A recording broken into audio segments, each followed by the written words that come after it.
Thank you very much. So I asked Bill a question that probably some of you are thinking of if you're totally into that world, which I find to be very interesting. So supposing we hit the body with a tremendous, whether it's ultraviolet or just very powerful light, and I think you said that hasn't been checked, but you're going to test it. And then I said, supposing you brought the light inside the body, which you can do either through the skin or in some other way. And I think you said you're going to test that too. Sounds interesting. Right. And then I see the disinfectant where it knocks it out in a minute, 1 minute. And is there a way we can do something like that by injection inside or almost a cleaning? Because you see it gets on the lungs and it does a tremendous number of the lungs. So it'd be interesting to check that. So that you're going to have to use medical doctors with. But it sounds interesting to me. So we'll see. But the whole concept of the light, the way it kills it in 1 minute, that's pretty powerful.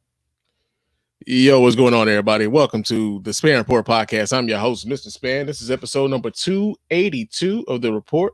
And yo, man, your president out here losing his goddamn mind. Your president out here losing his mind, man. This dude is out here talking about injecting. Oh, snap! This shit is starting by itself. Leave that alone. Let's just stop that right there. Okay. So yeah, but your president losing his mind. Let's go ahead and check to see if he got stock in Lysol or what's that, Pine Sol or some shit like that. Because my man is out here telling y'all to inject fucking disinfectant in your IVs and shit, man. I'm gonna tell y'all right now, for those of you who are Trump supporters, or for those of you who are like friends of Trump supporters, man, y'all look exhausted because y'all got to keep defending stupid shit like this here. Real talk. But yeah, man, that was up and down my timeline all day yesterday, man. At this point, it's getting to a point with Trump where like he says something or does something ridiculous every fucking day to where you get like numb to it. So I wasn't even moved really by what he said. It's just like, okay, so the president says something stupid again. And this also means that like, yo, it's just another example of like how much it meant for white people to have a black man in charge that they were willing to put this up as a response to that, right? Crazy. But like I said, this is episode 292 of the Spann Report podcast, man. And we're gonna get right into it. But before we do any of that, I gotta remind you guys how to get in touch with us over here at the Spann Report podcast and let your voice be heard. You can go ahead and hit up the hotline at area code 313-288-0485. That's area code 313-288-0485. Leave us those voicemail messages. Of course, those messages will get played here live on the show and responded to in kind. And if you're watching the show live here with us on Facebook or YouTube, you can call into the show live and chop it up with your man Spann while we're doing this, right? Also, email us here, feedback@thespannreport.com. That's feedback@thespannreport.com. Leave us those emails, and of course, those emails will get read here live and responded to here live on the show as well.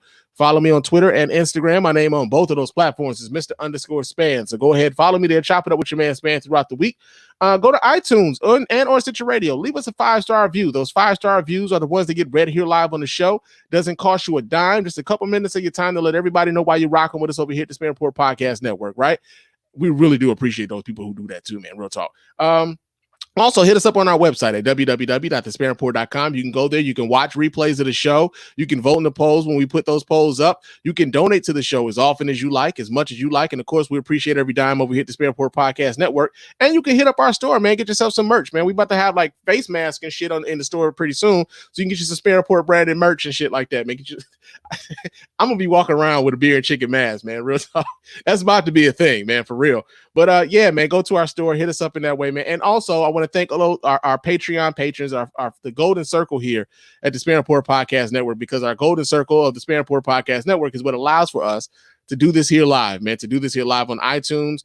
Well, not iTunes, but YouTube and Facebook, man. Real talk. So we really do appreciate our Patreon patrons for continuing to donate and doing it in a monthly fashion and helping us keep the bills and things like that going on. But you guys can contribute. You guys can help with that. So if you want to donate through PayPal and become I'm sorry, not through PayPal, but through Patreon, you can do that and become a recurring donator to our show, man, and help us continue to put out this content, help us continue to broadcast this stuff live, help us continue to put this on YouTube and Facebook and get the word out, right? So we really do appreciate everybody who does that, man. So before I get into like the news and everything else, man, I got a few random thoughts that I was kind of thinking about, man. Real talk.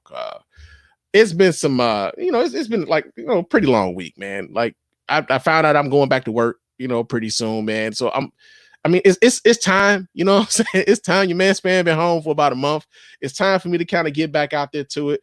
But yo, man, I got a question for those of you who, like, you go through your shit, like, you get ready to say something on Facebook, you get ready to type something out on Twitter or whatever. And chances are you've seen this person. It's like usually like somebody will say, well, am I the only one? They start their shit out like that. Like, am I the only one who, like, and real talk, I wish that, like, you could, like, tap somebody when they're in the middle of typing some shit like that, to, like, just stop them and be like, no, nigga, you not. Because there's always somebody who has something, like, who's thinking the same thing you thought is not really original, who's been through the same shit that you've been through, is not the first time. Like, it's always somebody. You are not the only one. And truthfully speaking, it's usually like a cry for attention, right? We all, like, we want the spotlight on us sometimes. And, that's that time where, like, you feel like you're in a very unique position and you're like, yo, am I the only one? And you're really not. But it's like that call out. It's like that call out for attention, man. So I get it. But sometimes I'm just like, you know what? I kind of wish we can just tap them on the shoulder pre fucking status update or pre-tweet and let them know, like, nah, dog, you ain't the only one. Don't tweet that shit. You ain't the only one. Right? Another thing that I was thinking about this week, man. So Crown Royal Peach has been like one of my favorite drinks as of late, man. I remember when it came out last summer, it kind of hit, and people was like, all over it. You know what I'm saying? Like, Crown Royal had them a hit. You know what I'm saying? And some of the stores here in the Detroit area, man, they were like kind of price gouging. Now, for the most part, like, you can get a fifth here for like average, I want to say about $36, right? You generally go to a store, you can get about $36. But I live in the suburbs of Detroit. I'm not necessarily in the city of Detroit. So what I did was I went to the store the other day, and instead of getting the Crown Peach, I got like some salted caramel Crown, because I heard that was good. And I already had a bottle, but I'm like, so I know it was good, but I was going to replenish my shit. And I went to the store the other day, and they had the Crown Peach, they used to sell them for like $36. And I went there, and my man had the shit for $42. So I'm like, yo, like, let me ask my peoples, how much they selling the Crown Peach for around their way. So, like, I had somebody tell me in the city of Detroit, like, they going for anywhere between $42 to $52 a fifth. Like, that's crazy. Then I had somebody somebody tell me, like, you can go to Kroger's, like the grocery store, and Kroger's was selling them for $29.99. I'm like, damn, for real? I didn't even know Kroger's had a liquor section. But yeah, you can get them for $29.99 at Kroger. So I'm like, damn, that's cool. Then my friend Summer out in California, the one who sang the theme song to the Beer and Chicken podcast, shout out to her for that. Like, she like, yo, man, you can get fucking Crown Royal Peach in California for $17 goddamn dollars. Uh-oh. $17, right? So now I'm like, okay, cool. So it's the cost is sporadic across the country, fine and good. You can't really knock that, right? Because I remember when, like, Ciroc first came out, going home to Chicago, and I'll never forget going to Kenwood's on 80, I want to say it was like 89th and Stony Island, going to Kenwood's and finding out the Ciroc, they were selling fifths of Ciroc in that bitch for $15. Now, here in Detroit, they were selling it for like $26, $27 at the time, something like that. This is before, like, Ciroc was just like, ubiquitous and everybody was drinking it. But, like, I remember calling one of my partners here in Detroit, was like, yo, man, they got fifths of Ciroc here for $15 fucking dollars. Hey, nigga, give me like 3 bottles. You know what I'm saying? That's kind of how it was. So, like, I guess, like, niggas will go to California now to go get them the fifths Crown Royal. But I'm really thinking about just calling the attorney general and accusing this liquor store, like, price gouging and shit. Like, for real, man, that's some bullshit, brother. You went from $36 to $42, man. And here's the other part. He's artificially trying to have scarce, like, demand, right? So I was just at the liquor store. I was just at the store today. I went to go get me some beer before I hit the mic. And this nigga I was like, hey, man, how much is the Crown Peach? Because the price is always changing now. So he tells me, like, yeah, it's $42, but these are the last 2 bottles that I got. He don't know. I done already looked, and I seen it on the back wall. He's still got like 7 to 8 bottles back there. He usually puts the 2 right there in front of the register, so you'll feel like they're the only 2 he got. I'm like, okay, I'm up on. I don't know if I'm gonna really be able to patronize this dude anymore, because, like, they on some bullshit about the Crown Royal Peach. But yeah, man, I'm thinking about going ahead and calling in the attorney general. Like, yeah, they price gouge on the Crown Peach over here. This is bullshit. I like that shit, but they price gouging, man. Real talk. Another thing I kind of learned over the course of this week, man. So I went and I put some gas in my car earlier this week, man. Went to go visit my in-laws and whatnot. And it had been a while since I saw my in-laws because I was trying to, keep up with the social distancing and whatnot. And because of the nature of my job, being, involved with the public a lot, I just really was trying not to interact with a whole lot of different people. I mean, I come home and me and my wife are together, but that's pretty much who I've been around, And so, we went over to her parents' house, but before I went to her parents' house, man, I stopped to get some gas, right? And $17 filled up the tank, man. 17 whole dollars. Now, here's the thing, man. I don't know how mad I'm supposed to be about it. How mad am I really supposed to be about being able to fill my tank up with $17? Now, I know they were talking about like the oil futures and shit, or like the oil prices at tank, like a barrel of gas, like a barrel of oil was like negative some odd. Excuse me, they were trading for like negative some odd dollars or some stuff. Like, and I'm just like, so I'm supposed to be upset about this? Like, because for years I'm like, man, they've been like price gouging on the gas too. Like, see, here's the other part about it, right? So remember, they used to tell us that the price of gas is always high because there was this Middle Eastern gas conglomerate like OPEC, and they were artificially making the gas or making the oil scarce so that the gas prices would go up. And then over the course of some time, man, the United States has become pretty much its own gas supplier. We don't necessarily rely on gas coming from the Middle East as much anymore. And yet the price of gas kind of stayed the same damn near. Like, the gas was still like somewhere, depending on where you lived. Like, here we was about average, maybe $2.50 to $2.80, $2.80 a gallon. Where like you go out to Chicago, man, and gas in Chicago to me was high as fuck. Like, man, why is gas like $4 here, $3.85 here? Like, what the fuck is up? And if you go down south, gas is even cheaper because of refineries and all of that other stuff being down there. But yeah, man, like gas is like cheap. Like I went to the gas station, I filled up for $17, and as much as they telling me I should be upset about it, I don't really know why should I be? Nigga. I filled up for $17. That just means $5 is now gas money now. Remember like when niggas is like, hey man, could you come pick me up, take me over to what's the names? I'm like, yeah, man, but you got to give me some gas money.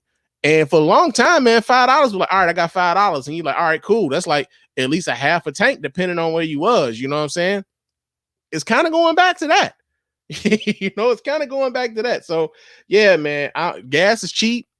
Don't really know if I'm supposed to be upset about it, if I'm supposed to be worried about it. I don't know, man, because, as much as, people are having a hard time paying for shit, like gas being cheap should almost seem like a fucking benefit. But, it is what it is. Now, another thing I learned over the course of this week, man, is apparently none of you niggas like Kenya Barris. Kenya Barris, I should say. Kenya Barris is the creator of shows like Blackish and Mixedish and Grownish and Black as Fuck. And apparently the nigga had something to do with Tyra Banks' Top Model, America's Next Top Model and everything like that. And it's interesting. I was thinking about this as I was because I saw a critique of Kenya Barris on Facebook, and then I kind of noticed a little bit of it on Twitter, and like people are upset. Like people are really upset, and I was trying to figure out why though, right? Because here's the thing, like some of the critiques that I've seen of his shows have been, the fact that he continuously uses his family as inspiration for the shows that he's creating. And also there is the identifying of Blackness as Kenya Barris sees it. And so one of the critiques that I saw mainly was the fact that when it comes to casting his shows, there's a lot of colorism involved. Whether that be the fact that his wife is of mixed race, whether he has really light-skinned children, despite the fact that these kids or the casting is somewhat mirroring his actual life. But one of the things I thought was very interesting about it is that like, I kind of miss the times where like when we didn't like some shit on TV, we just changed the channel. I kind of miss that. Like there doesn't necessarily need to be a think piece for every fucking thing we don't necessarily like. I get it. Like, that might be your thing. That might be your shtick or whatever. But I was just trying to understand, like, why are we harping on this guy so much like we don't have choice anymore, right? Now, there used to be a time where, say, for instance, Tyler Perry, right? Tyler Perry back earlier on when Tyler Perry was like really kind of like getting started or like getting, national notice. There used to be a really big critique of Tyler Perry's material because, first there were men who were worried about them being emasculated because here's a man getting famous for wearing a dress. Then there was the colorism within Tyler Perry's productions where the dark-skinned dude seems to be like a villain and the light-skinned dude seems to be like this, Captain Save-'em or whatever. Or better yet, a lot of brothers was like upset at their portrayal in Tyler Perry productions, or they felt like there's no way a black man looks good in any situation. But as time has gone on, we've got more and more black people in positions of creative power to where we have choice in what we watch. And so if I didn't like Kenya Barris's shit, guess what? I can go watch Lee Daniels shit. If I didn't like Lee Daniels shit, I can go watch Ava DuVernay shit. If I didn't like Ava DuVernay shit, I can go watch Issa Rae's shit. And so I guess I got to a point where I'm just like, yo, man, if you don't like it, that's cool. Nobody's telling you you can't not like something. But I'm wondering why we are spending so much time on these things that we did not like. You know what I'm saying? Like, why do you? And then on top, it becomes this thing too, right? So we got it's a lot of people who do things like hate watch. Like you watch some shit, you're not going to like it. And then you only watch it so that you can tell people why you did not like it. You know what I'm saying? Like, and it's a weird kind of thing to be watching some shit that you don't like, only so you can shit on it. And then you get on social media and you get amongst the people who do like it, and then you try to tell those people why they shouldn't like it. And it's like, yo, man, just like, if you don't like it, cool, man, but bye, let me enjoy some shit. You know what I'm saying? And this is before I even like actually watched the this new Netflix series, Black as Fuck on Netflix. And like it kind of comes across to me. I've only watched a couple episodes of it. I'm not all the way through with it, but it kind of comes across to me as a show that he couldn't get away with on ABC, right? He kind of couldn't get away with it on ABC, and so Netflix is giving him Netflix is almost becoming the new HBO. People take these shows and Netflix gives them that creative control and the freedom to kind of produce a lot of this stuff in the ways in which they like, and so that's what I get from Black as Fuck as I see it now. Like, it's like, okay, this seems like he just juxtaposed himself, or he just inserted himself in his show, and it comes across like that. Like, this is a Blackish show, a little bit more risque in the language and probably the presentation, but essentially the same show. I don't have the resources to be mad about it though. Like, if I didn't like it, I'm just like, all right, this shit just ain't for me, and I can go and watch something that I think I will like. The other part about it is, like, I guess people are taking umbrage with the fact that he keeps identifying his shows as black or some level of black. And somebody said more like whack as fuck. Hold on, let me go ahead and highlight you, man. Somebody said more like whack as fuck. But you know what, man? Like, that's subjective, right? Like, funny is subjective. Like, there are people who are like comedians who other people find are hilarious, and then there are some who people just don't necessarily like. Tiffany Haddish is one of those people, right? Tiffany Haddish is funny to some people, and then you got a lot of other people just like, they can't rock with Tiffany Haddish whatsoever. She has an audience. And so I guess the thing that I'm getting to is that, like, yo, man, it might not be for you, but somebody likes it. Even if you're talking about his shows always constantly linking themselves to blackness, it may not necessarily be your blackness, but there's a blackness there for somebody to attach themselves to. And so I guess that's where I'm at with it. Like, okay, it might not necessarily be for me, but it might be for somebody else. I might not be able to see myself in that, but somebody else probably definitely could. So I guess that's what it is for me, man. I've been learning a lot over the course of this week, man, but I'm doing my random thoughts. It's time for us to go ahead and get into the news, y'all.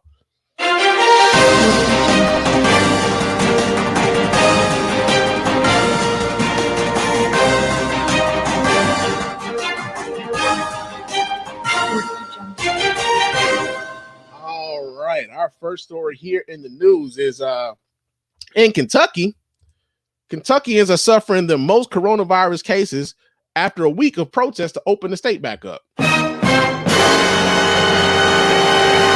right, we're going to read the story here. This comes out of the dailymail.com. It says Kentucky reports its highest one-day increase in new coronavirus infections following a week of protests from a group of 100 residents calling it for an end to the shutdown. The state set a grim record Sunday with 273 new confirmed cases, meaning it had its highest single-day spike. Confirmed coronavirus cases in Kentucky totaled 30,050 as of Tuesday morning, and there have been 154 deaths, as Governor Andy Beshear warns that lockdown measures will be maintained despite public protests. The drastic increase comes after protesters gathered outside the Democratic governor's press conference on Wednesday, calling for him to open up Kentucky with an end to the shutdown restrictions. It is unclear if the protests had any impact on the surge in cases Sunday. We are still in the midst of this fight against a deadly and highly contagious virus, the governor said during his daily news conference Sunday as he announced the spike.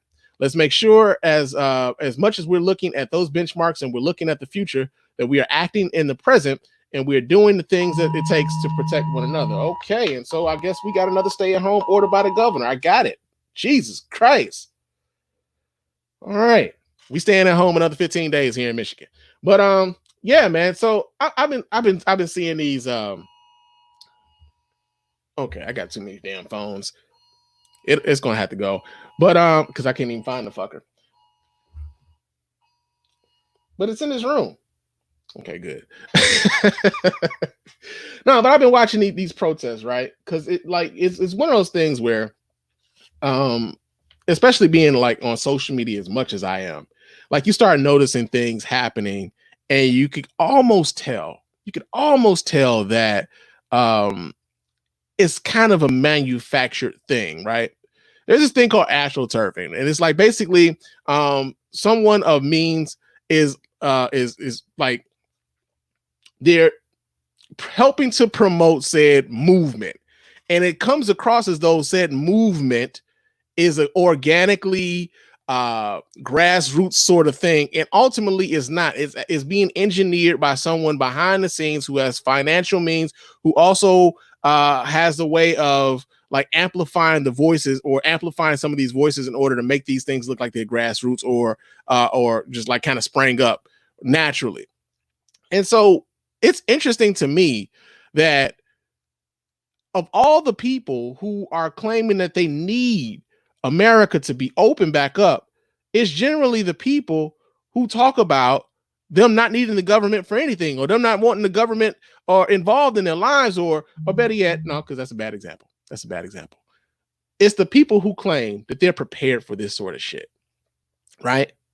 They're prepared for this sort of shit. They got fucking food. They got food reserves.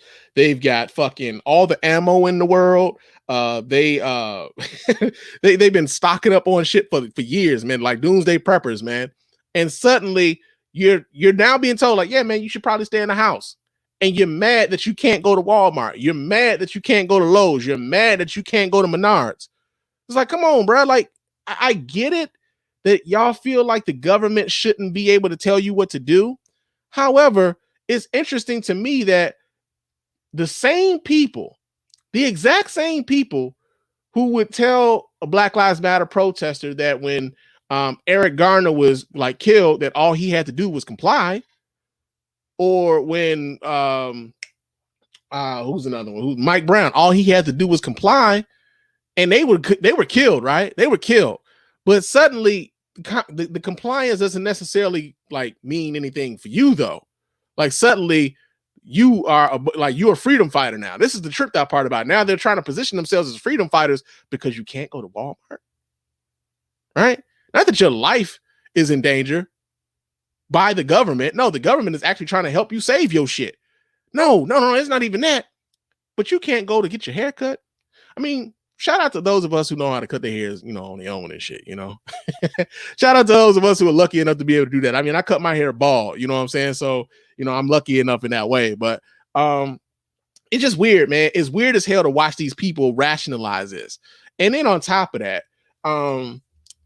I'm old enough to remember the Tea Party, right? I'm old enough to remember that shit. I remember back in like 2008, around that time, especially around 2008, because this is when the economic collapse was like in its full throes, and there were bailouts being handed out to the big banks and everything. And then there was another bailout that went to the auto industry. People were upset about that. They talked about the government giving away all this money, that these companies should have been allowed to fail. And like, if you think about it, like, you know, a company being allowed to fail, if a company is being allowed to fail, then you think about all of the people who relied on those jobs no longer having those jobs because that company's gone. Think about a city like Detroit, who that like the entire industry, the entire auto industry, kind of like props this city up, so to speak. And if this place is already depressed, and you take that away, this city's a wasteland. This area of Michigan is a wasteland because of the reliance on the auto industry in that way. But many people who aren't living here was like, well, fuck it, let them go. Let them go. You know, they're too big to fail my ass. The government should not be getting involved in these sorts of bailouts, you know? And it's interesting to me that some of these same people, like those, the Tea Party aspect of the Republican Party, because they were like far right or considered far right at the time. Now they're like mainstream Republicans. This is the interesting thing too, like to kind of watch the shift over the course of time. The Tea Party was once considered the fringe of the Republican Party. Now they are the mainstream of the Republican Party, to the point now where we don't even call them the Tea Party anymore. They call themselves the Freedom Caucus, right? So at the time, Barack Obama's president. Barack Obama's trying to present the Affordable Care Act. They're trying to get the Affordable Care Act passed. And I can remember Republicans going out of their way to say, hey, we don't want the American government. We don't want the government involved in our health care, despite the fact that you already got Medicaid and Medicaid and Medicare. Keep your hands off my Medicare was like really funny, like ironically, because you know that's what they did. Like, so long as they can keep their entitlement, they were cool. But you know, you other new motherfuckers, y'all shouldn't be able to get any of these benefits that I'm already enjoying. But they were telling people at the time that the Affordable Care Act was going to have death panels, right? Death panels. You don't want the Affordable Care Act to pass because government is then going to decide who lives or dies. They're going to kill grandma. Grandma go in for surgery and they find out that grandma too old or whatever. They're like, well, shit, why are we even bothering? We're going to let her croak, right? This is the rhetoric that they were putting out back in the day. This is what they were putting out. And so it's interesting to me now that these same people are the ones coming out telling you that, like, yeah, you should go ahead and reopen the economy. You know, older people are willing to sacrifice their lives for the economy. They don't want the economy to die, but they would be willing to give their lives for the economy. Nigga, I don't know. No, have you talked to my grandma, nigga? Have you talked to my grandma? Like, my grandma ain't trying to check out no time soon, man. My grandma over there at the crib, chilling, trying to enjoy her octogenarian life, man. She ain't trying to like check out because you want to go back to work. Nah, she like, hey man, why don't we chill out? Eventually your ass gonna get back to work and hopefully I'll still be here. You know, like you got the governor or the lieutenant governor, Dan Patrick down in Texas talking about something they're willing to, no one's come to talk to me. Like, you the lieutenant governor, everyone's talking to you. You're on TV all the time. Fuck out of here. Let's see. Mr. G writes in and says, those prep types aren't thinking logically, drank the bleach flavored Kool-Aid. Yes, indeed, sir. Yes, indeed. So here's the other part, right? So there's the defense of like Trump. And I said this earlier, man, like shout out to my friends. They got friends that are Trump supporters because y'all look exhausted of having to like defend all of this shit.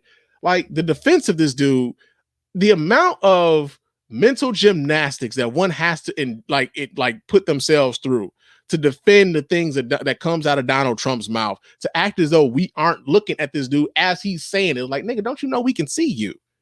Right? It's wild. This is a wild and weird time that we're living in. Let's see. Leonard writes in and says, remember that black CDC doctor who was trying to warn everyone about something that they were going to do that came up missing. I'm thinking his Rona pandemic is what he was killed for. Come on, man. Really? Come on, man. He says Obamacare is really Bob Dole and Mitt Romney's plans combined. You know what, though? Here's the other tripped out part about that, though, right? So even if it was like, there used to be a time where, like, you know, Republicans and Democrats both had good ideas and, like, you know, there was a bit of bipartisanship. You don't see that anymore. Like, now it's like both sides see each other as an existential threat. But even if it was Bob Dole and Mitt Romney's plan, the moment Barack Obama endorsed it and claimed it and like wanted to put that plan forward, suddenly the Republicans used to back that shit we're not for it anymore. That's also the play, like that's also the weirdest play on that, man. So like, it's crazy what's going on, man. It's crazy what's going on when it comes to this current administration and how we're dealing with this particular pandemic at the time. Now, another story that we got here in the news, man, is y'all remember like hydroxychloroquine was like the wonder drug that the Trump administration was like pumping out? Well, apparently that drug didn't see much progress in the clinical trials. Okay, so that didn't happen the way it was supposed to. Let's try that again. There we go. All right, we get the story here that comes out of the New York Times. It says a panel of experts said that there was insufficient evidence about many drugs that have been considered as possible remedies for coronavirus patients, including some President Trump has advocated. The federal agency led by Dr. Anthony Fauci issued guidelines on Tuesday that stated that there was no proven drug for treating coronavirus patients, a finding that essentially reinforces Dr. Fauci's dissent from President Trump's repeated promotion of certain drugs without evidence to support their use. The report echoed what frustrated doctors already know. Not enough is known about the high infectious virus or how to combat it. Months into the pandemic, a panel of experts convened by the research center Dr. Fauci leads, the National Institute of Allergy and Infectious Diseases, concluded that whatever possible, drug therapy should be given as part of a clinical trial so that data can be collected to determine whether treatments work. At the White House briefing, Mr. Trump said he had not seen the panel's guidelines. Dr. Fauci, who often attends the briefings, was not there on Tuesday. Dr. Fauci has repeatedly pushed back at the president's enthusiasm over the malaria drugs hydroxychloroquine and chloroquine, sometimes disagreeing in public with Mr. Trump. For weeks, Dr. Fauci has stressed the lack of scientific evidence to back up any potential treatment, and this new document, which includes the expertise of more than a dozen federal agencies and professional groups, underscores his reasoning. Now, here's another thing too, right? Because Donald Trump was out here promoting hydroxychloroquine, and I remember it was like a few weeks ago, there was a Detroit area congresswoman who had been suffering from COVID-19. She had been infected, and her doctor gave her hydroxychloroquine, and she went out of her way to like thank Donald Trump. She said if it hadn't been for Donald Trump, that she would not have known about the drug, and she credits that drug with saving her life. She felt like she was really on death's door, and that drug saved her life. And there's a lot of anecdotal, a lot of anecdotal cases where people are saying like, yo, man, I took this drug and it saved my life. But there were other people who were taking this drug who were having respiratory issues, who were dying after taking these drugs. There was another, I read the story once here on the show a couple weeks ago. There was a couple, I believe in either Texas or Alabama, somewhere down south, where they had been listening to Donald Trump. They took chloroquine, which was actually something that they were using to treat their aquarium in their house, but they decided to ingest this shit. The husband died. The wife was in critical condition. I don't know if she ever recovered, but that's the thing where you start listening to people who don't necessarily have the expertise and shit. And I'm a real big proponent of listening to the experts, or like somebody who's learned in a particular like field of study, because if I don't know, I'll be damned if I'll be acting like I do know more than the person who's taking their life to fucking study this said topic, And like, I see it on Facebook all the time, man. Everybody's a fucking sleuth nowadays, man. And all it takes is you to go find someone on YouTube or go find some article on the web to confirm what you are already believing, and boom, that's all you're running with. You don't give a damn what the evidence may say, you know what I'm saying, or what the experts may say. Yeah, he said the other chloroquine is a poison. Yeah, well, it poisoned them motherfuckers to the point where they died, right? Well, one of them died at least. The other one, like I said, the other lady was in critical condition. She may have since recovered, but I'm not sure. I haven't been updated on that story. But like, there's this idea that now with the internet, that we have so much information at our fingertips that we suddenly now become more of an expert than the people who are doing this shit on the daily. Yeah, we're doing this now because I'm interested in the story right now, and I want to be right. There's that part of it too. I want to be right. So if I can win the argument on Facebook, and all I got to do is like, well, here's the link right here. Do your own research. Bam. You feel like you won an argument, but are you really right? Because even in some of these articles that you share, or even in some of these videos that you share, did you really go through the sourcing? Did you find out, where this, like maybe the study was, where the funding for said study was coming from? Did you figure out like what group was promoting this angle and why? Like a lot of that isn't happening. But yeah, man, the president is now telling y'all to like go ahead and put some Lysol in your shit.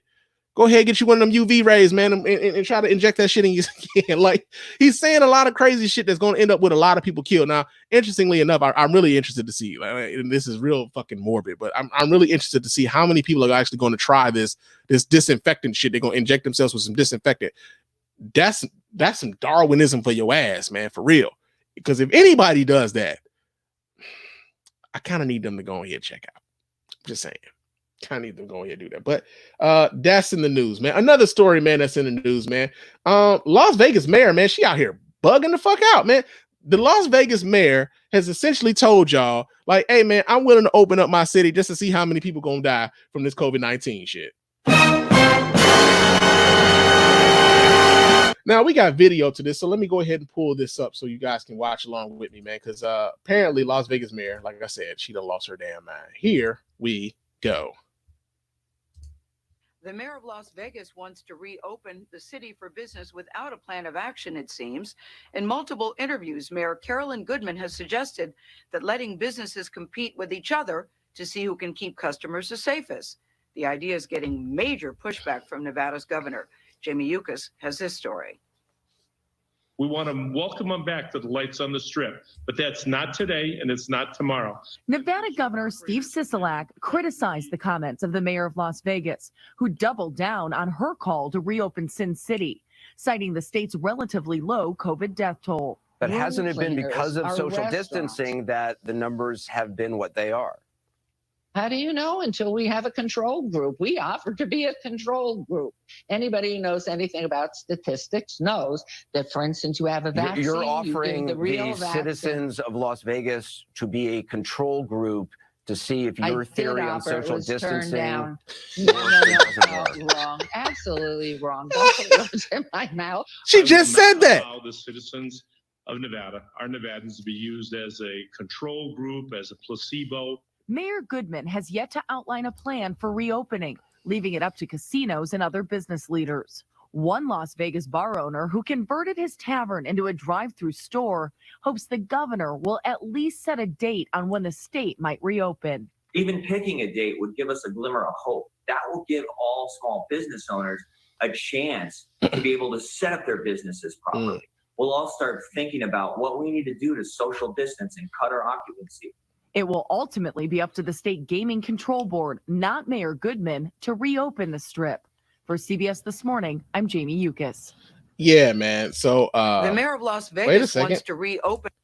All right. So yeah, here's the thing, man. You can't go around offering people's lives up for fucking like death because you want a control group, or the pressures of opening up business is more pressing to you than actually saving people's lives. Because that's not how it works. That's not how any of this works. Like, that's not really how it's supposed to go. And I think like we're finding out more and more, for those of you who haven't really been paying attention, Republicans, and I know they said this lady was an independent, but Republicans tend to value like assets over the lives of the people who help them acquire said assets. People are disposable, apparently.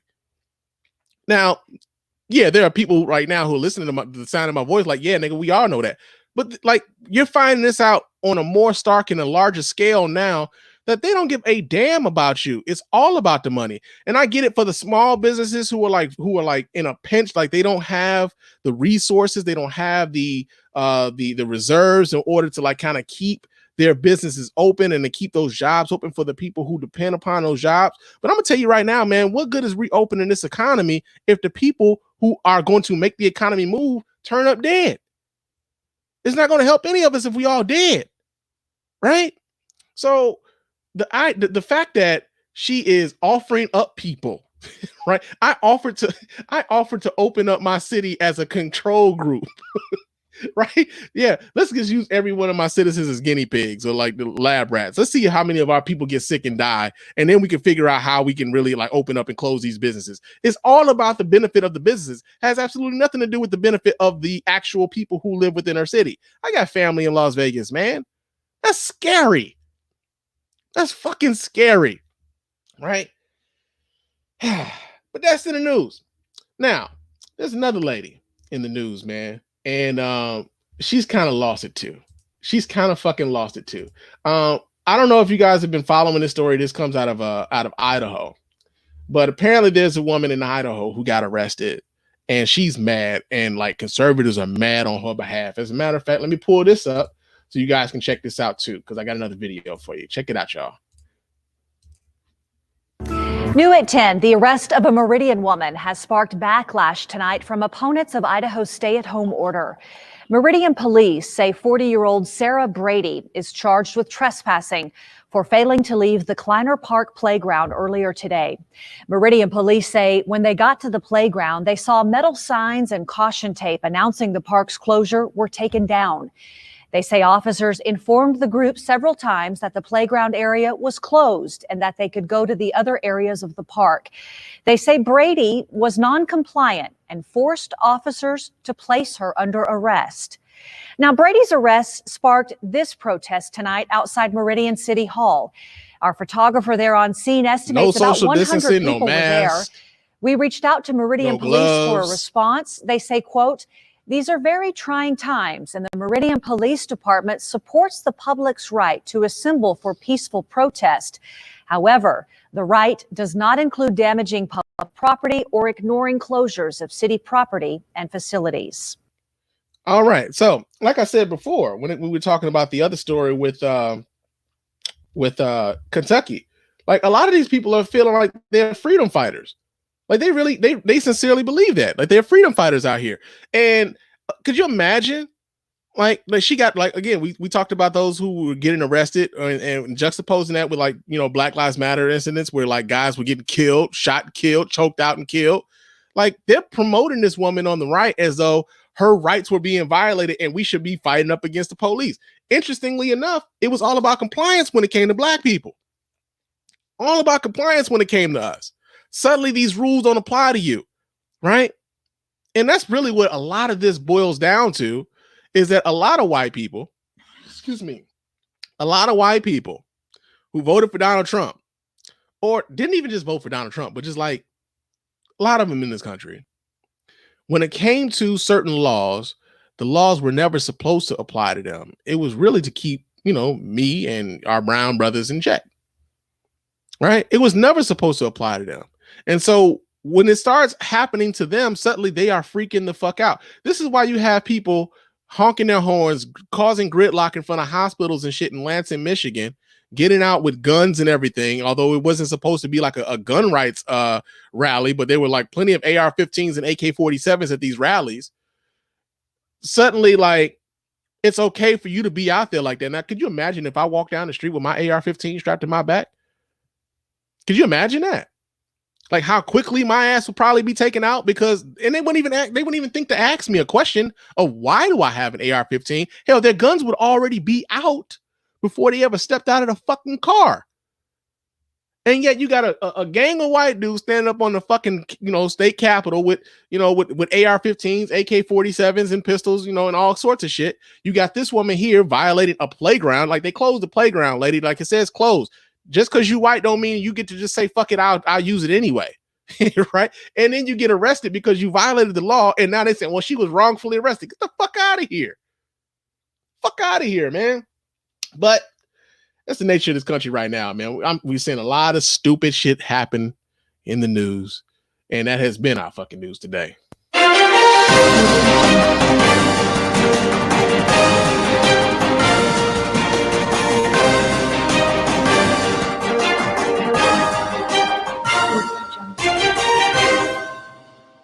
All right, but y'all know what time it is. What in blue blazes is going on out here? Did this nigga just say blue blazes?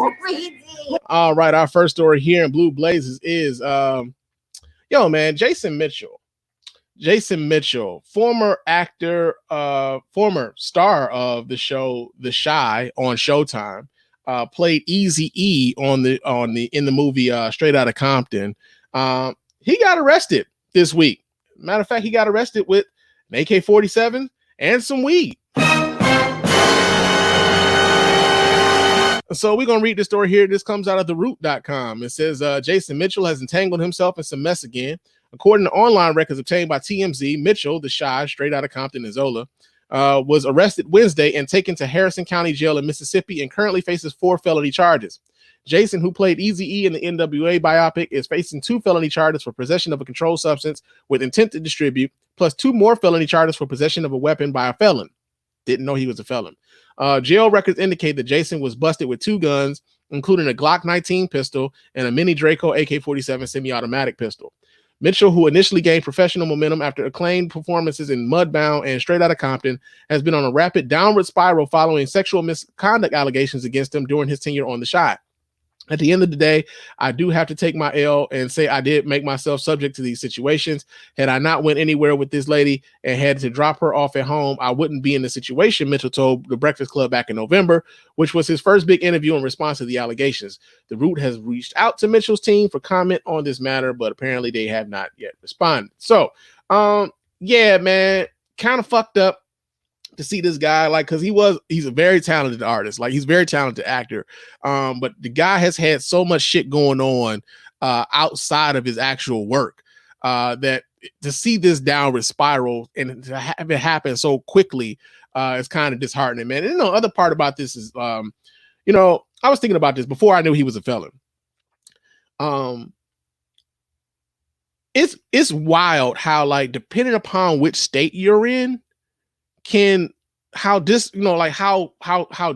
the consequences of said crime can be, right? So he was in Mississippi. He had an AK-47 pistol, he had a Glock 19 pistol, and he got caught with some weed, right? Now, I don't think they legal. Of course, I don't really believe they. I believe Mississippi is a red state, so chances are they have yet to legalize weed. But also, surprisingly enough, I think, like, with him being a felon, him being a felon is what caught him up on the gun charges. But say, for instance, if that had happened here in Michigan, right? You can get caught with weed here in Michigan, and the consequences would not be as severe. You might even just get a ticket, considering what he was caught with. Now, him being a felon kind of adds a wrinkle to that. Like, it may be a little bit more severe now that we know that he was a prior felon. But yo, man, like, it's just weird, like how the depending on where you are, how drastic the consequences for said crime can be. You just kind of hate for a talent like that to be going through such a downward spiral, man. And yeah, he had the sexual allegations, the sexual harassment allegations happen against him on The Chi. And it wasn't just The Chi. There was another Netflix series I believe he was working on where they had, like, brought wind to some of the things that he was doing. Like, you just kind of hated that, like, a dude is fumbling the bag on in such a major way, man. Like, you went from, like, damn near being at the top of your fucking profession to now you might be looking at jail time and maybe not ever working again, man. It's kind of sad, man. Real talk, man. But another story here in Blue Blazers, man. So there was a lady here in Michigan, in Detroit.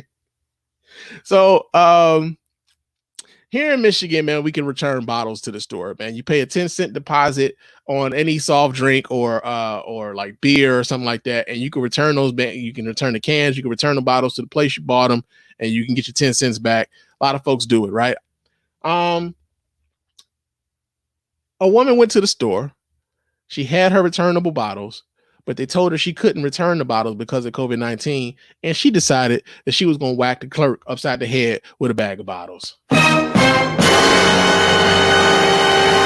Yeah, man, we're going to read this story here. This comes out of clickondetroit.com. It says a woman hit a clerk with a bag of empty cans and bottles last week because she couldn't return them during the coronavirus pandemic, Detroit police said.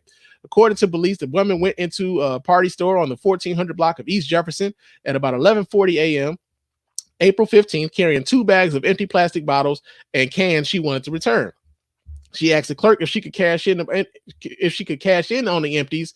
When the clerk told her that bottle returns were suspended because of COVID-19, the woman became upset and struck the clerk with one of the bags. Police said the clerk was not injured, and the woman then fled on foot. Excuse me. Police are looking for the woman. Thinking they done put out an APB. Police are looking for the woman, who was described as black and about 40 to 50 years old. She stands about 5 feet 5 inches tall and weighs about 185 to 190 pounds. She was last seen wearing an all pink. Anyone with information is asked to contact the Detroit Police Department 7 Precinct. Man, listen, times is hard out here for folks, man. Like that bottle hustle is a real thing here. Like you can get broke off with the bottles, bro. Like people will do work and you could pay, like, well, not normal people, like you could pay somebody like to do yard work and pay them in bottles. It's a thing here, right?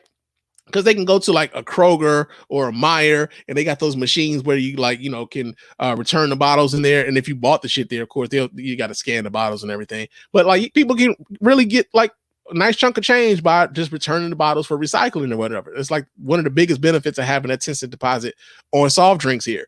But yo, man, she out here whopping. I'm gonna bust you upside your head with this bag of nickels. Like bag of bottles, apparently.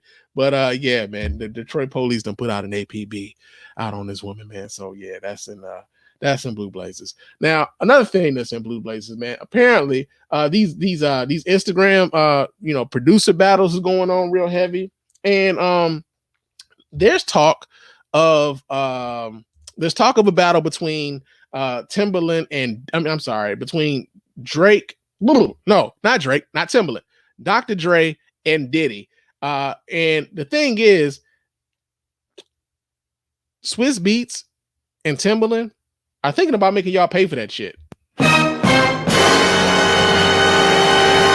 So we get this story here. This comes out of from essence.com. It says the moment we've all been waiting for finally happened. Teddy Riley and Babyface went head to head on Instagram Live, playing their biggest hits during an iconic versus battle. But after breaking the internet, literally and figuratively, versus producers Swizz Beatz and Timberland have gone back to the drawing board on who they believe will take the series to a next level. And then Dr. Dre is one of the producers that they want. I need him to know that we need him, and P. Diddy, Swizz said on Instagram Monday night. We need Dr. Dre versus P. Diddy, pay-per-view for the culture. Let's bring the two kings in and give back to the people. This is a give back to the people. Dr. Dre, P. Diddy, we're calling on you to give back to the people, pay-per-view or UFC style with versus Swizz added as a celebration, not a battle.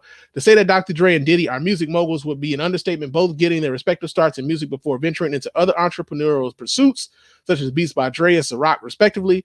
Diddy, who founded Bad Boy Records, is credited with discovering and producing for such talents as the late Biggie Smalls, Mary J. Blige, Faith Evans, 112 and more, which doesn't even begin to scratch the surface on his individual rap career, which gave us the classic hit, I'll Be Missing You. Dr. Dre, on the other hand, helped create his rap group NWA and produced for Death Row Records at its peak, giving artists such as the late Tupac Shakur, the Dogg Pound, and Snoop Dogg classics before venturing into solo pursuits that later led to acts such as Eminem and 50 Cent. He also recently produced for Kendrick Lamar and Anderson .Paak. Now, first things first, man. I don't know if y'all are interested in this, but I'll say this. I don't know who paying for the pay-per-view on Instagram. Like, for real, man. I've been kind of wondering why these battles even have to happen on Instagram. You know, I've been kind of wondering about that. Like, with all of the technology that we have available to us, why then do we have to have these things happening on Instagram? Like, I think there's a lot of different platforms that we could be using, like YouTube, like Facebook Live. I mean, Facebook actually owns Instagram. So why aren't they having this on Facebook Live, where it seems like there's a lot more tools available to them to be able to produce a show in the ways in which they want to produce? Because here's the thing. Teddy Riley did want to have a really big show when it came to the Instagram Live versus shit. But the limitations of the platform wouldn't allow for him to do that. This is why people was like, yo, man, why don't you just do this shit like Babyface? Sit in front of your goddamn studio with the candles and the cognac and just hit your playlist, bro. Like, why can't you just do that?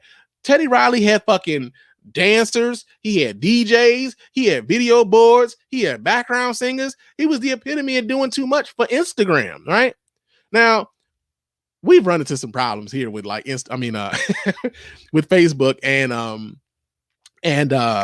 YouTube, as far as copyright stuff, right? We've had some of those things kind of happen for us here on the Spann Report and the Beer and Chicken podcast, because when we went live with this particular way of doing the show this past Tuesday with our recap of The Last Dance, the Chicago Bulls thing that's going on ESPN. The NBA hit us with like they are blocking our video right now on YouTube, and I had to like put in like fair use claims on the shit on Facebook and YouTube. And so I know that they kind of have to like maybe navigate in that way. But think about this though. We know that Teddy Riley maybe owns the, like he produced this music. You mean to tell me that YouTube is going to tell Teddy Riley he can't play his music on YouTube? You mean to tell me that like Babyface can't play his music on Facebook? I'm sure there are ways to kind of get around it, and not only that, like I said, if it can work on Instagram, you mean to tell me it couldn't work anywhere else? And the other part about this is that like I was asking people why we had to have these battles on Instagram. Like, what is it about Instagram? And some of the responses that I got was like, well, that's where the people are. And I'm thinking to myself, well, shit, if it's Babyface or Teddy Riley, those are legends. The people gonna go whatever the fuck the legends are at. You don't have to have it on Instagram. They gonna come where they are. So there's that aspect of it too. Like if you are a big enough draw, the people are gonna come regardless of where you decide you're gonna put that fucking that battle on. It doesn't have to happen on Instagram. The other part about it was like, well, the kids are there and like it's what's popping. And I guess, man, but again, like the audience for Teddy Riley and Babyface isn't necessarily the kids on Instagram. This ain't. You know what I'm saying? Like, yeah, older folks know how to get to Instagram because people our age that made the shit. Right, but I'm just saying, man, it's like there's so many different ways in which they could do this, and it's just like kind of it's kind of disheartening that they keep like limiting themselves to like Instagram as a way to do it. But then the other part about it is like, yo, you want us to pay for some Instagram shit, right? And I think that like it kind of comes away like we're getting away from the original purpose of it. Like the original purpose was just like to kind of get people's mind off of the fact that you had to be at home. And so like DJ D Nice got up and did the, the quarantine party and stuff like that. And, people were like really drawn into that. And now other artists, other DJs are now trying to get on Instagram and do their thing and, kind of like hop on that. But like now it's like, it went away from its original thing to like, all right, so now you're asking people to pay for this stuff. And I think it kind of, people probably will. People will pay, right? But I think it kind of takes away from the allure of, why people were doing it. At first, it was kind of some spontaneous thing. And now it's like, okay, we're going to use this to get bigger and bigger. And now we see we get like 500,000 people in these Instagram joints. Let's go ahead and make people start paying for it. And I get it. Like the business, I get it. But I'm just saying, like, I think that, like having them on Instagram, I don't know if I would be willing to pay to watch some shit on Instagram. Like that just, I don't know. But I'm sure someone will, man. I'm sure someone will. But that's in Blue Blazes. Now, another story in Blue Blazes is we got let's see, hold on a second before we move on. He's like, I can articulate it better live. Well, call in, Jack. Call in, man. Let me know. We've gone back and forth on this here too. So yeah, man, call in. Let me know what you're talking about, man, for real. But before we move, while we get ready to move on real quick, the other story that we got here in Blue Blazes is that so there were some high school kids down in, I want to say Georgia. They was doing some racist shit on like the TikTok, and their lives are being motherfucking destroyed. Rightfully so. I don't have too much patience for fucking racists and shit, but we're gonna read the story here. This comes out of complex.com. It says that 2 high school students in Georgia were expelled after posting a racist TikTok using negative African American stereotypes. As a matter of fact, let me see if they got video to this shit. Let's see if they got video to this before I get to reading and whatnot. Come on.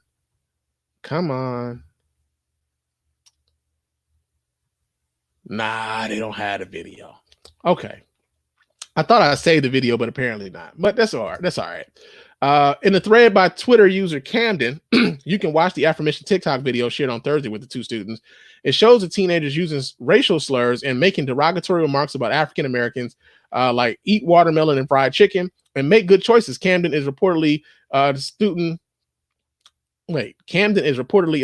at Carrollton High School. It says, okay, I know this probably isn't going to get a lot of views, but I just thought I'd show everyone how racist these kids at my school are. The girl's name is Stephanie Freeman, and she's a senior at Carrollton High School.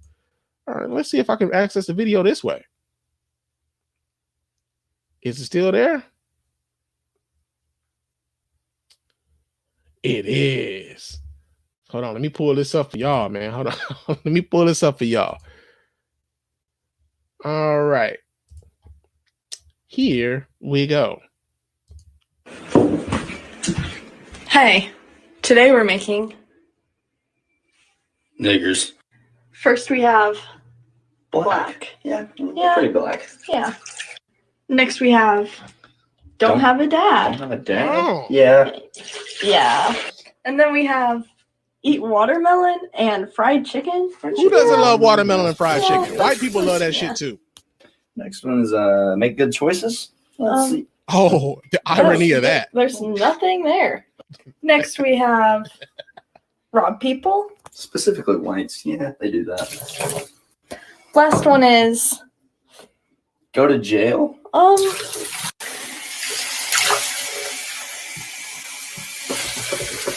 Oh man, y'all really racist with that one. hey, today we're making All right. So yeah, that's real fucking racist, right? So here's the idea. Here's the thing though that's like wild about it is that so now there are consequences being had because of the fact that these young people decided to be ignorant racists on the internet. They're no longer allowed at their school. They got kicked out of their fucking school. People are now contacting the colleges that they were going to attend. And the young lady in this particular video, she is going through every fucking emotion known to man concerning why it should have been okay. Oh snap! Did I close the what's name? I did. Let me go. Hold on a second.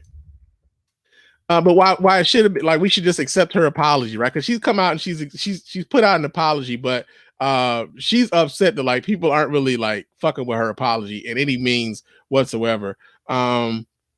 She says, "I love it when their racist friends defend them." The guy's name is Jeffrey. Oh, people are naming these people, these kids too. In a statement obtained by the New York Times, Carrollton City Schools Superintendent Dr. Mark Alberts has said the student's behavior was unacceptable and is not representative of the district's respect for all people. Yada yada yada. Listen, man. I'm gonna just kind of get to this. There was a time where like people actually believed that if you were that like racist ideals would like kind of die off, right? That like once these old races kind of went away, then you know these young kids they'll be a lot more liberal, a lot more accepting of you know different cultures, different backgrounds, different sexual orientations, different ways of living. Like people would like really believe that, but they forgot that like these kids are growing up in the houses with these races that y'all was talking about dying off, and they are taught that shit from birth. Racism is like a learned behavior. Like you aren't born racist, you learn that shit. And they've been taught that from like the time that they come into this world. Racism is passed down from generation to generation. It was always a naive thing to believe that because old races was dying off, that new races wasn't going to pop up. We seeing that now with Trump being in the White House. Even more so, young people, young white people are expressing racist views openly on social media. And it's only when they get caught, it's only when some consequences are meted out that they somehow feel like, okay, I'm sorry, I didn't mean to hurt anybody. Like, and I know like kids, teenagers do dumb shit all the time. But at the same time, these attitudes persist. And so it's always silly to believe that like, yo, young people were going to erase racism. We got to depend on the next generation because no, this shit is being passed down from generation to generation. Racists are raising younger racists. It's just kind of what it is, man. So, yeah, I thought I had the damn like her apologies and her take back on the apologies and everything because basically she like, you know what, I'm sorry for calling y'all niggas, but at the same time y'all acting like niggas. Like this, like that's kind of how her whole little shit was on social. She was having a full-blown meltdown. She even said that she was she had tested positive for COVID-19, and so her emotions were all over the place, and so. Her emotions was all over the place, and she became racist. This is after she blamed the boyfriend and everything. It was a wild ride, man, wild ride. But ultimately, yeah, Stephanie and her boyfriend, whatever the fuck his name is, they're gonna be known as racist for a long time. And it's gonna be a while before they can get this stigma off of their head. But Yo, man, that has been motherfucking Blue Blazers. What in blue blazes is going on out here? Did this nigga just say blue blazes? But we got something here that we haven't done in a little while. We got the special Hotep unit. In the Black community, pseudo-consciously based offenses are considered especially heinous. In the Yonk right, the dedicated misogynists who perpetuate frauds are members of an elite squad known as a special Hotep unit. These are their stories. All right, man. We've got a new addition to the special Hotep unit. And you know what? The special Hotep unit had been like kind of drying out, man. I hadn't really been seeing a whole lot of Hotepery going on a lot lately. And it was shout out to my man Stacy from Brooklyn, who who shot this over to me because I was actually shocked, man. I've been shocked a lot lately, man. I don't know why. I should be more astute of these things, but nah, man. I've been shocked of a lot of things. And apparently, Van Jones of CNN has entered the special Hotep unit. So yeah. I got video of this shit, man, because you gotta hear it. You gotta hear it for yourself in order to for it to make sense. Let me go ahead and pull this up for y'all. So let's see what the fuck Van Jones is talking about. We don't have black the system part, but we have had black women in our community for years who have been telling us, hey, drink the healthy food, put down the bad, wearing the head wraps. We call them Hoteps and push them off to the one side. It turns out that the Hoteps in our community were correct. The ones telling us to eat to live and put down the sugary drinks. And so we don't have the resources in our community, but we can be resourceful. And there have been people in our community begging us for years to take it seriously. So I think this virus is trying to teach us about wellness and about oneness. That's the system part. Okay, so, oh man. So here's the thing, right? This is the problem with like when people who are not necessarily like as connected to as they're not connected to the culture or to the vernacular or to the reasoning behind certain words being used in the ways in which they are trying to use said words and educate like the white masses. This is the problem with that, because Van Jones isn't necessarily in constant like the black Twitter sphere and why Hoteps have the reputation that they do. He said that there have been black women in the community with the head wraps and everything who have been imploring black people to eat better, to eat to live and everything else. And we call them Hoteps. No, nigga, those ain't the Hoteps. Those are not the Hoteps. Nobody is mad, right? Nobody is mad at any black person who was telling you, man, like you should probably have a better diet. You should probably give up the pork. You should probably give up the fried and the processed foods. You should probably give up the alcohol. You should probably give up. Nobody is calling those people Hoteps whatsoever, because you know what? Even though we indulge in all of these things, I eat fried food, I eat pork, I drink beer. Even me, sometimes I'm like, man, I should probably cut back on a lot of these things. Like I said, talking about me gaining weight. I've been like gaining weight a lot lately, right? So like we talk about these things, but nobody talks about those people as being Hoteps when they talk about having a better diet. The reason Hoteps have the bad reputation is because Hoteps are usually giving you some bad motherfucking information. A Hotep is an example of, hey, women have periods because their diets aren't right, and women aren't naturally supposed to have periods. Nigga, what? Nigga, what?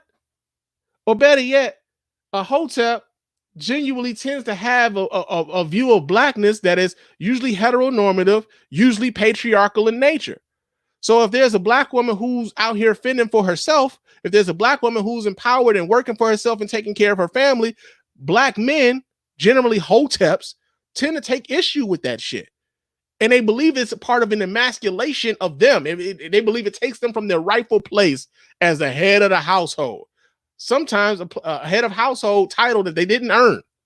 There's a whole lot of dudes walking around here calling themselves heads of household while they sitting at home playing PlayStation and their woman is out there working. Right? Those are the guys that we're calling Hoteps.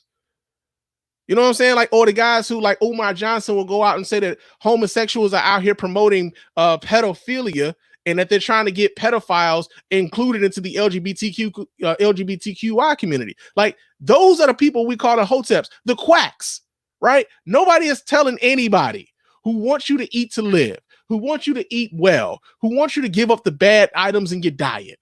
Nobody's calling them hoteps, bro. And we gonna kind of need you to get your ass off of TV talking about we calling them folks hoteps. Because now you got hoteps out here actively promoting, like, yeah, see, we was like now hoteps. Hoteps are the ones who are passing this shit around on Twitter. The page that I got this from, some nigga that calls himself Hotep Jesus, right?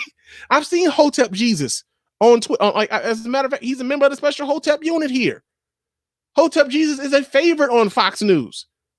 Because Hotep Jesus actually goes out and promotes anti-LGBTQI shit. He actually promotes anti-women shit. He actively promotes the shit that, like, you know, women having periods is unnatural.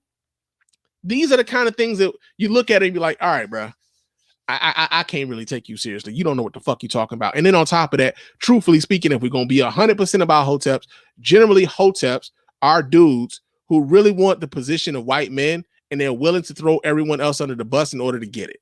Whether that be black women, or whether that be black people of the LGBTQI spectrum, right?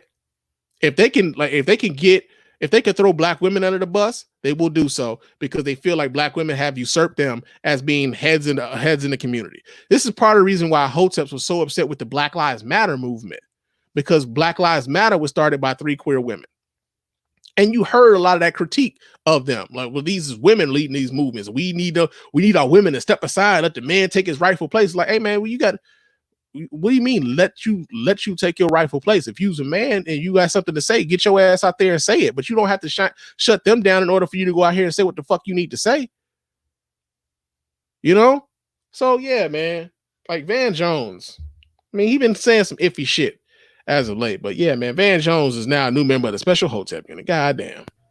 In the black community, pseudo-consciously based offenses are considered especially heinous. In the Yonk right, the dedicated misogynists who perpetuate frauds are members of an elite squad known as a special Hotep unit. These are their stories. Yeah, man, we was kings, man. Everybody, we was kings. Everybody wasn't a king. Everybody wasn't a king. And you know what? It's all right for that everybody wasn't a king. We had some village idiots and everything too. But the fact that, like, it's a whole other thing, man. I'm sorry. I'm sorry. But yeah, man, I appreciate you, man. But yo, it's time for this shit. That I'm proud to be an American, where at least I know I'm free. All right, we got to cut that shit short because YouTube be bugging. Right? I want y'all to be able to watch this shit later. So YouTube be bugging. I'm gonna cut them shit short. But yo, man, it's proud to be an American time here at the Spann Report podcast, man. And our first story here, proud to be an American, is so I know a lot of y'all were lucky enough to get some of them stimulus checks, and your landlords. Some of y'all landlords is out here trying to find out when you was getting your stimulus check too, because apparently some landlords are illegally spying on tenant stimulus check statuses. We get this story here. This comes out of Forbes.com. It says the stimulus payments intended to help those struggling due to the economic impact of COVID-19 pandemic started reaching Americans last week. The Treasury Department and Internal Revenue Service expected up to 80 million Americans to receive their payments via direct deposit by April 15th, with paper checks being mailed starting next week. While millions are awaiting their payments to help with necessities, landlords are also eager for their tenants to receive stimulus checks so they can pay rent. Unfortunately, some landlords have not just been waiting patiently. Instead, some appear to be resorting to illegal tactics to learn when their tenants are receiving their payment in order to pressure them to pay. God damn, dog. Like, man, that's some next level shit.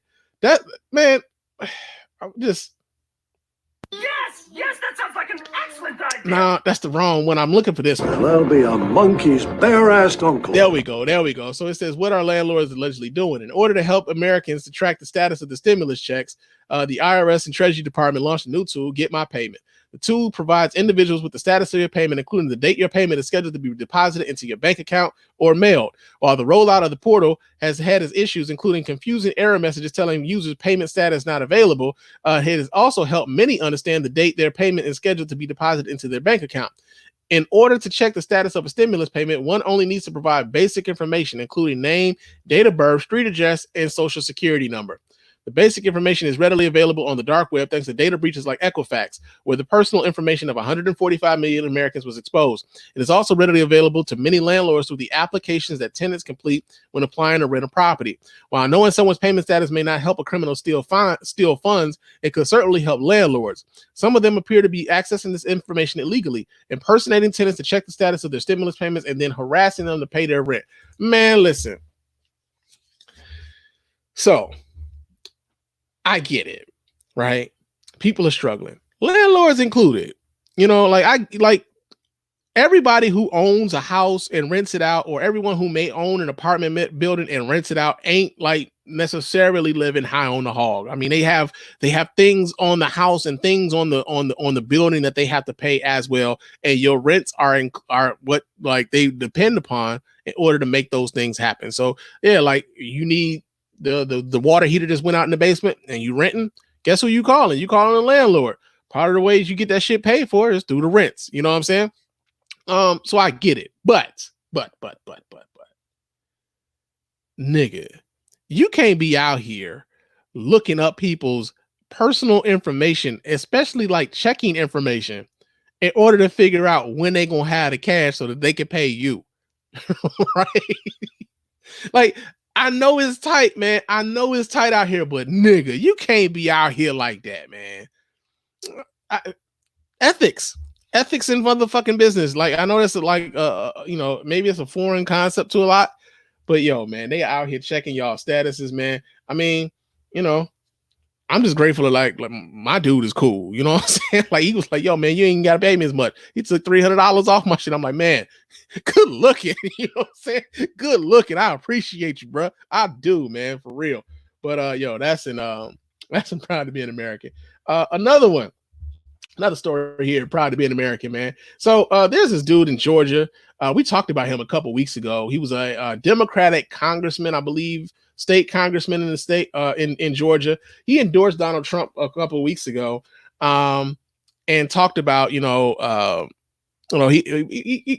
gave Trump his endorsement, right? He was a Democratic congressman though, but apparently the people who he represent was tired of his shit, and he eventually had to resign. And you know what?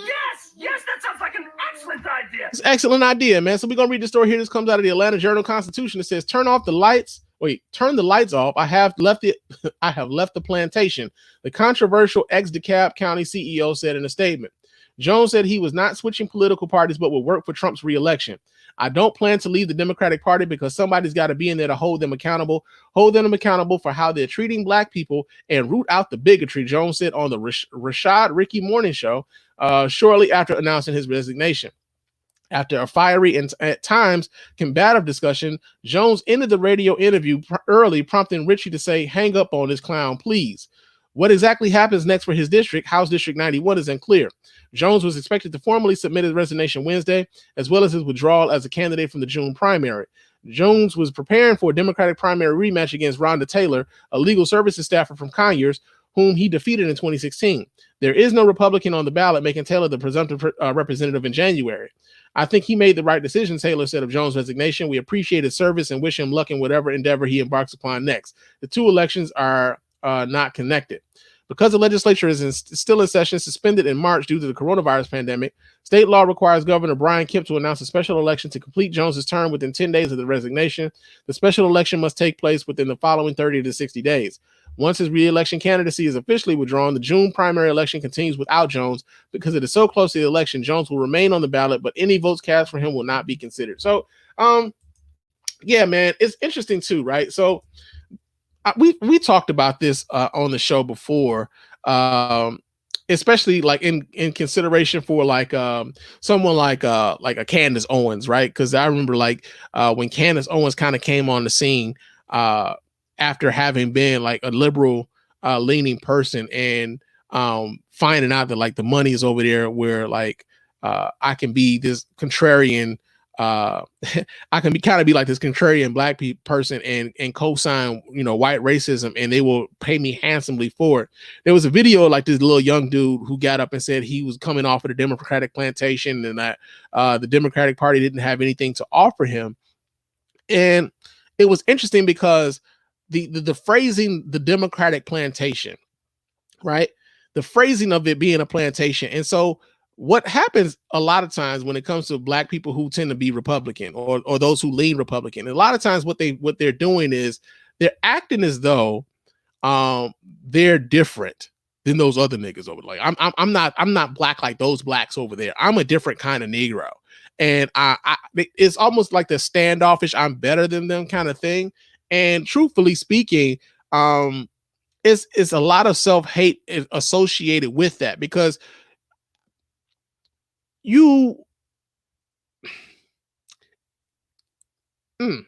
so here's what happens. You ignore a lot of the racism that's going on in the Republican Party, a lot of policy in the Republican Party platform that directly affects your community in the negative way. And you associate that being a free thinking model. Meanwhile, most of the people whom look like you, who are living under Republican legislators or establishments or governorships, many of the plans that are coming across down the pike are negatively affecting those people who you claim you love, right? But you think that calling them slaves to the Democratic plantation somehow makes being a Republican attractive by insulting the very people whom you say you want the best for. It doesn't really make a whole lot of sense. And the idea that like I'm leaving this Democratic plantation, walk away, like that was a whole little thing too. That was AstroTurf. Walk away from and mostly it's like it's mostly like disaffected black voters or people who feel like within black communities, within the community that they don't necessarily fit in. And there's a bit of self-hate in that, right? So like black people haven't really connected with me, or I don't feel like I fit in over here. And yeah, so if these policies are going to negatively affect those niggas, then yeah, let it negatively affect those niggas because I'm not one of those niggas anyway, right? It's a lot of that associated with that kind of mentality where someone decides that they're going to become a Republican, especially in today's time. When like you look at the policies that are being put forth by this administration and the policies that are being put forth by Republican governorships across the nation, a lot of that is negatively effective toward the people that look like you in their states, in their counties, in their cities, in this country. So like this dude talking about I'm getting off of the plantation, cut off the light. It's like that dismissive and not just dismissive, but that insulting tone to take with other black people because they don't necessarily agree with you on this.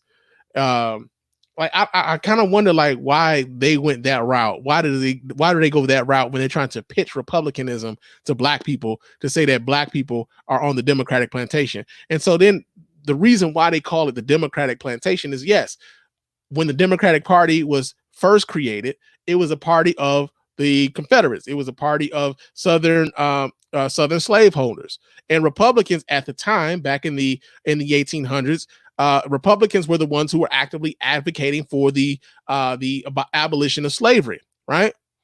Take all of that down to about 1964, where you start seeing a change in the ways in which the Republican Party and the Democratic Party platforms start to reverse, where you had Republicans who were becoming Democrats because Democrats were, you had Democrats who were becoming Republicans because Republicans were starting to talk about, limited government, not necessarily having a safety net, the ways in which the rules were changing, the Voter Rights Act of 1964, the Fair Housing Act, Equal Rights Act. Like there was so much different legislation that came through with the 1960s. And Lyndon B. Johnson, a Democrat at the time, was promoting these particular policies against his own party, against his own party at the time, because the Democrats weren't necessarily for that. And many of those people jumped ship and they started voting Republican. It's part of the reason why Republicans have control of the South to this day. Right? Mississippi is a Republican state, formerly a Democratic state. Alabama, Georgia, Texas, Republican states, used to be Democratic states. So this idea that because these people, because black people are now Democrats, that they are associated with slavery. It's like, no, nigga, you went where the racists went. The racists went to the Republican Party in the 60s. You're just following right behind them. So it's just kind of weird, man. Like, listen to like black people talk about black people being on the Democratic plantation while they're following the slave masters to the Republican Party. This is kind of crazy to me. But that's in Proud to Be an American. Another story here in Proud to Be an American, man. We've been talking about these these demonstrations across the country where these folks want to open up these states and whatnot. And I kind of alluded to this earlier today with the idea that these movements aren't necessarily grassroots. They're kind of being astroturfed. And we get the story here. This comes out of NBCnews.com because apparently a family-run network of pro-gun groups is behind 5 of the largest Facebook groups dedicated to protesting the shelter-in-place restrictions across the goddamn state. Yeah, we're gonna read the story here. Like I said, this comes out of NBCnews.com. It says that protests against stay-at-home orders have attracted a wide range of fringe activists and ardent Trump supporters. They have also attracted a family of political activists that some Republican lawmakers have called scam artists. A family-run network of pro-gun groups is behind 5 of the largest Facebook groups dedicated to protesting the shelter-in-place restrictions, according to an NBC News analysis of Facebook groups and website registration information. Excuse me. It says the groups were set up by 4 brothers, Chris, Ben, Aaron, and Matthew Dorr, and have amassed more than 200,000 members collectively, including the states where they don't reside, according to the NBC News analysis based on public record searches and Facebook group registrations. The Dorr brothers are known in conservative circles for running pro-gun and anti-abortion Facebook groups that bring in hundreds of thousands of dollars annually by antagonizing establishment conservative leaders and activists. Their usual method is to attack established conservative groups from the right, including the National Rifle Association, and then make money by selling memberships in their groups or selling mailing lists of those who sign up, according to some conservative politicians and activists who have labeled those efforts as scams. The Washington Post first reported on the Doors' role in the events. The pages are just part of the more than 100 state-specific Facebook groups that have been created in the last 2 weeks to protest the stay-at-home orders. According to an unpublished analysis by First Draft, an organization that researches disinformation, those pages have organized at least 49 different events. Most of the groups are similarly named and have attracted more than 900,000 members in total. The Doors pages, however, follow a particularly uniform naming system. According to information openly available on Facebook, a Dorr brother created or is an administrator for groups Pennsylvanians against excessive quarantine, Wisconsinites against excessive quarantine, New Yorkers against excessive quarantine, Minnesotans against excessive quarantine, and Ohioans against excessive quarantine. Chris, Ben, and Aaron and Matthew did not return requests for comment. So, like I said, like earlier, a lot of these things are being astroturfed. And it's not even just these Dorr brothers.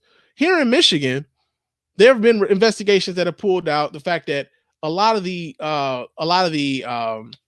protesting here have been funded by the DeVos family. We know the DeVos family because they are, well, for one, they're like the Amway Corporation. They own the Orlando Magic.